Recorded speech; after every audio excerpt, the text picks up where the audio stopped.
തമിഴ്നാട്ടിലെ നിർണായകമായ മണിക്കൂറുകളാണ്. നമുക്കറിയാം, തമിഴ്നാട്ടിൽ സിനിമാ സ്റ്റൈലിൽ ഉള്ള ഒരു വരവായിരുന്നു വിജയുടേത്. അങ്ങനെ തെരഞ്ഞെടുപ്പിൽ മത്സരിക്കുന്നു, ടിവിക്ക് ഏറ്റവും വലിയ ഒറ്റക്കക്ഷിയാകുന്നു, 107 അംഗങ്ങളെ വിജയിപ്പിച്ച് എടുക്കുന്നു. അതിനുശേഷം CPIM-ന്റെയും കോൺഗ്രസിന്റെയും ഒക്കെ പിന്തുണയോടുകൂടി സർക്കാർ രൂപീകരിച്ചിട്ടുണ്ട്. എന്നാൽ സർക്കാരിന് ഭൂരിപക്ഷമുണ്ടോ? ആ ഭൂരിപക്ഷത്തിൽ ഏതെങ്കിലും തരത്തിൽ മാറ്റമുണ്ടാകുമോ? നിലവിലെ സാഹചര്യത്തിൽ അതിനുള്ള ഒരു സാധ്യതയുമല്ല. കൃത്യമായ മെജോറിറ്റി തന്നെയാണ് വിജയ്ക്ക് ഉള്ളത്. കാരണം വിജയ്ക്ക് ഇപ്പോൾ ഈ ഘടകകക്ഷികളുടേത് നിലവിലെ സാഹചര്യത്തിൽ കോൺഗ്രസ്, IUML, CPIM, CPI, അതോടൊപ്പം തന്നെ VCK ഈ പൊളിറ്റിക്കൽ പാർട്ടികളുടെ പിന്തുണയുണ്ട്. അതിൻ്റെ ആകെ തുക എന്നത് 120 സീറ്റുകൾ എന്നതാണ്. അപ്പോൾ 118 മുകളിലേക്ക് മെജോറിറ്റി എത്തിക്കാൻ സാധിച്ചിട്ടുണ്ട് വിജയ്ക്ക് എന്നതാണ്. അത് കാര്യമായ മാറ്റങ്ങളൊന്നും ഉണ്ടാകില്ല. അതോടൊപ്പം എടുത്തു പറയേണ്ട ഒന്ന് AIADMK-യിൽ എന്ത് സംഭവിക്കും എന്നതാണ്.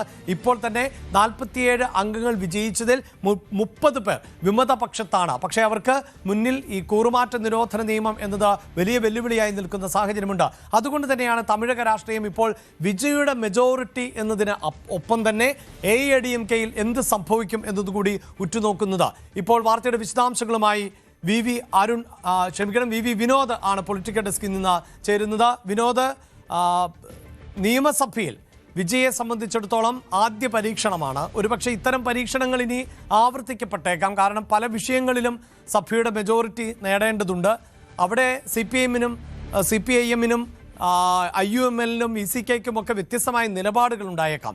ഇവിടെ ഒരു സർക്കാർ രൂപീകരിക്കുക, സർക്കാരുമായി മുന്നോട്ട് പോവുക, ഒരു തെരഞ്ഞെടുപ്പിനെ ഇനിയൊരു തെരഞ്ഞെടുപ്പിനെ ഒഴിവാക്കുക, അതാണല്ലോ പ്രധാനം. അതിൽ ഏത് നിലയിലുള്ള ഒരു പ്രതീക്ഷയാണ് വിജയ് വെച്ചു പുലർത്തുന്നത്? എന്താണ് വിവരങ്ങൾ? അഭിലാഷ്, തമിഴ്നാട് നിയമസഭയിൽ വിശ്വാസ വോട്ടിന് മുന്നോടിയായി നേതാക്കൾ ഇപ്പോൾ സംസാരിക്കുകയാണ്. എടപ്പാടി പളനിസ്വാമി ആണ് ഇപ്പോൾ ഏറ്റവും ഒടുവിൽ സംസാരിച്ചത്.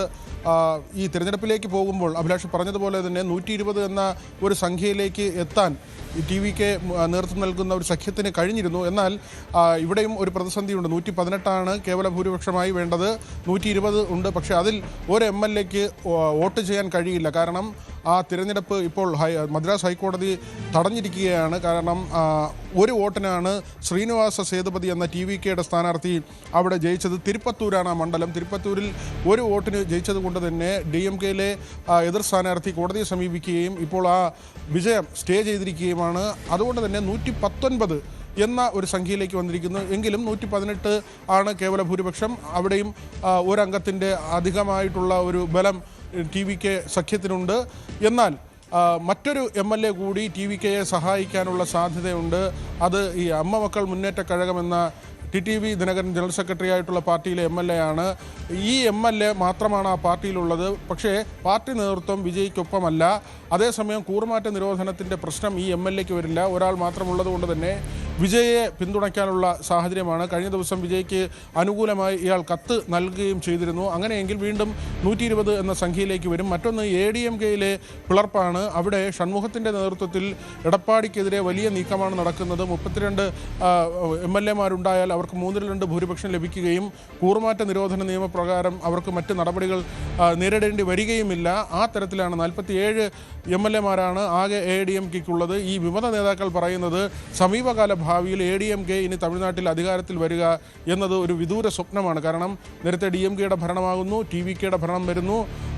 ഒരുപക്ഷെ വിജയുടെ ഭരണം തുടരാനുള്ള സാധ്യത അവർ മുൻകൂട്ടി കാണുന്നുണ്ട്. മാത്രമല്ല NDA സഖ്യത്തോടൊപ്പം നിന്നാൽ തമിഴ്നാട്ടിൽ കാര്യമായ മെച്ചമുണ്ടാകില്ല എന്ന ഒരു വാദമാണ് ഈ വിമത വിഭാഗം നേതാക്കൾ ഉന്നയിക്കുന്നത്. മാത്രമല്ല ADMK-യുടെ സമീപകാല ചരിത്രം പരിശോധിച്ചാൽ ജയലളിതയ്ക്ക് ശേഷം വലിയ ശൈഥില്യമാണ് പാർട്ടി നേരിട്ടത്.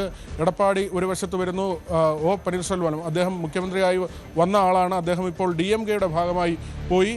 എടപ്പാടിയെ ആണെങ്കിൽ ആ പാർട്ടിയിലെ വലിയൊരു വിഭാഗം നേതാക്കൾ അംഗീകരിക്കുന്നില്ല. ഷൺമുഖത്തിൻ്റെ നേതൃത്വത്തിലാണിപ്പോൾ ഈ വിമതപക്ഷത്തിൻ്റെ നീക്കം നടക്കുന്നത്. DMK ആകട്ടെ വിശ്വാസ വോട്ടെടുപ്പിൽ നിന്ന് ഒരുപക്ഷെ വിട്ടുനിൽക്കാനുള്ള സാധ്യതയുമുണ്ട്. കുറച്ചു കാലം വിജയ് ഭരിക്കട്ടെ എന്ന ഒരു നിലയിലേക്കാണ് DMK പോയിട്ടുള്ളത്. അതായത് ഇപ്പോൾ ആർക്കും ഭൂരിപക്ഷമില്ലാത്തൊരു സാഹചര്യമുണ്ടായാൽ, അനിശ്ചിതത്വമുണ്ടായാൽ രാഷ്ട്രപതി ഭരണത്തിലേക്ക് കാര്യങ്ങൾ പോകും. അങ്ങനെയെങ്കിൽ തമിഴ്നാട്ടിൽ BJP മറ്റൊരു വഴിയിലൂടെ, വളഞ്ഞ വഴിയിലൂടെ കടന്നു കയറുമെന്ന ആശങ്കയും ഭയവും DMK-ക്കുണ്ട്. അതുകൊണ്ട് തന്നെ ഇപ്പോൾ വിജയ് ഭരിക്കട്ടെ എന്ന ഒരു നിലയിലേക്ക് DMK-യും എത്തിയിട്ടുണ്ട്. ഏതായിരുന്നാലും വിജയ് കേവല ഭൂരിപക്ഷം തികയ്ക്കും എന്ന് തന്നെയാണ് ഈ ഘട്ടത്തിലെയും പ്രതീക്ഷ. അഭിലാഷ്. തീർച്ചയായും നമുക്ക് വിനോദ തുടരുക. ഈ സൂചിപ്പിക്കുന്ന പോലെ നിലവിലെ കക്ഷിനിലയും ഡീറ്റെയിൽസും ഒന്നുകൂടി ഒന്ന് പ്രേക്ഷകരുമായി പങ്കുവെക്കാം. അതായത് തമിഴ്നാട് നിയമസഭയെ സംബന്ധിച്ചിടത്തോളം 234 സീറ്റുകൾ ആണ് ആകെ ഉള്ളത് എന്നതാണ്. പക്ഷേ നിലവിലെ അംഗങ്ങൾ എന്നത് 233 കാരണം 108 അംഗങ്ങളെ ആയിരുന്നു വിജയ്ക്ക് വിജയിപ്പിച്ചെടുക്കാൻ സാധിച്ചത് TVKയിലൂടെ.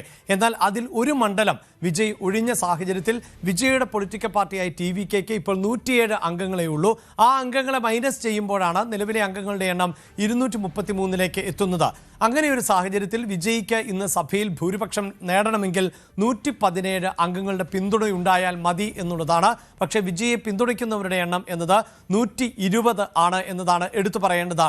അതിൽ തന്നെ ഒരാൾ സ്പീക്കർ എന്ന നിലയിലേക്ക് മാറുകയും ചെയ്യുന്നുണ്ട്. പക്ഷേ നിർണായകമാകുന്ന ഘട്ടത്തിൽ ആണ് സ്പീക്കർ വോട്ട് ചെയ്യുക. ഇനി നമ്മൾ അടുത്ത വിവരത്തിലേക്ക് പോകുമ്പോൾ ഈ കക്ഷി നിലയുമായി ബന്ധപ്പെട്ട് എങ്ങനെയാണ് വിജയുടെ സഖ്യം ഈ നിലയിലേക്ക് എത്തുന്നത് എന്നതാണ്. അവിടെ സൂചിപ്പിച്ചതുപോലെ TVKക്ക് 107 അംഗങ്ങൾ ഉണ്ട്, കോൺഗ്രസിന് 5 പേരുണ്ട്, VCKക്ക് 2 പേർ എന്നിങ്ങനെയാണ് ഒരു ഭാഗത്ത്. അതോടൊപ്പം തന്നെ CPIM, CPI, IUML ഈ ടാലിയാണ് 120 എന്ന നിലയിലേക്ക് എത്തുന്നത്. ഇന്നിപ്പോൾ സഭയിൽ എല്ലാവരും തന്നെ 233 അംഗങ്ങളും ഹാജർ എന്നത് തന്നെയാണ് മനസ്സിലാക്കാൻ സാധിക്കുന്നത്. ഇനി ഏറ്റവും എടുത്തു പറയേണ്ടത് AADMKയുടെ നിലപാട് എന്തായിരിക്കും എന്നതാണ്. AADMKയിൽ 47 അംഗങ്ങൾ ആണ് നിലവിൽ വിജയിച്ച് നിൽക്കുന്നത്. ഇവരിൽ എടപ്പാടി പളനിസ്വാമിയാണ് യഥാർത്ഥത്തിൽ AADMKയുടെ ലീഡർ.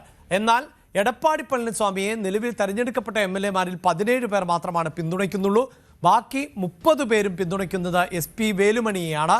മാത്രമല്ല ഈ 30 പേരും പറയുന്നത് AADMK എന്ന പൊളിറ്റിക്കൽ പാർട്ടി ഇപ്പോൾ SP വേലുമണിയുടെ നേതൃത്വത്തിലുള്ളതാണ്. അങ്ങനെ ഞങ്ങൾക്കാണ് അംഗീകാരം നൽകേണ്ടത്, ഞങ്ങളുടെ നേതാവ് എന്ന നിലയിൽ SP വേലുമണിയെയാണ് അംഗീകരിക്കേണ്ടത്. ഇതായിരുന്നു പ്രോട്ടേം സ്പീക്കർക്ക് മുന്നിൽ ഈ വിമത വിഭാഗത്തിൻ്റെ നിലപാട്. പക്ഷേ പ്രിയപ്പെട്ട പ്രേക്ഷകരെ ഓർമ്മിപ്പിക്കാനുള്ളത് ഈ കൂറുമാറ്റ നിരോധന നിയമം എന്നത് വളരെ പ്രധാനപ്പെട്ടതാണ്. നിലവിൽ വിപ്പ് നൽകുകയും ആ വിപ്പ് ലംഘിക്കുകയും ചെയ്താൽ കൂറുമാറ്റ നിരോധന നിയമപ്രകാരം ഉള്ള നടപടിക്രമങ്ങൾ ഇവർ നേരിടേണ്ടതായി വരും. അത് മറികടക്കണമെങ്കിൽ അവർക്ക് 32 പേരുടെ പിന്തുണയുണ്ടാകണം എന്നതാണ് കണക്കുകൾ. ഞാൻ വീണ്ടും വിനോദിലേക്ക് പോകുമ്പോൾ വിനോദ്, ഇവിടെ ഇപ്പോൾ ഈ സൂചിപ്പിക്കുന്ന പോലെ വിജയ് ഭൂരിപക്ഷം നേടും എന്നതിലൊന്നും ആർക്കും സംശയമില്ല. പക്ഷേ പല അംഗങ്ങളും പുതുതായി വന്നിട്ടുള്ളവരാണ്. അവർക്ക് കൃത്യമായ ട്രെയിനിങ് നൽകിയിട്ടുണ്ടാകുമെന്ന് വേണം നമുക്ക് പ്രതീക്ഷിക്കാൻ. കാരണം ഏതെങ്കിലും തരത്തിലൊരു വോട്ട് അസാധുവാവുകയോ വോട്ട് മാറിപ്പോവുകയോ ചെയ്താൽ പോലും വിജയെ സംബന്ധിച്ചിടത്തോളം അത് ഭൂരിപക്ഷം തികയ്ക്കുന്നതിൽ പരാജയപ്പെടുന്ന സാഹചര്യം ഉണ്ടാകും. അതൊരു ഭാഗത്ത്. മറുഭാഗത്ത് ഈ AADMKയെ സംബന്ധിച്ചിടത്തോളം അവർക്കിടയിൽ ഉണ്ടായിട്ടുള്ള സ്പ്ലിറ്റ്, അങ്ങനെയെങ്കിൽ അവർ ഈ 30 പേർ ഇന്ന് വിജയ്ക്ക് അനുകൂലമായി വോട്ട് രേഖപ്പെടുത്തിയാൽ തീർച്ചയായും അത് കൂറുമാറ്റ നിരോധന നിയമപ്രകാരം ചലഞ്ച് ചെയ്യാനുള്ള സാധ്യതയുണ്ടല്ലോ. നിലവിൽ അവർക്ക് വിപ്പ് നൽകിയിട്ടുണ്ടോ? എന്താണ് ഇപ്പോഴത്തെ സാഹചര്യം? അവർ വോട്ട് ചെയ്യുകയാണോ, വോട്ടെടുപ്പിൽ നിന്ന് വിട്ടു നിൽക്കുകയാണോ? അതുമായി ബന്ധപ്പെട്ട എന്തെങ്കിലും വിവരങ്ങൾ ലഭ്യമായിട്ടുണ്ടോ വിനോദ്?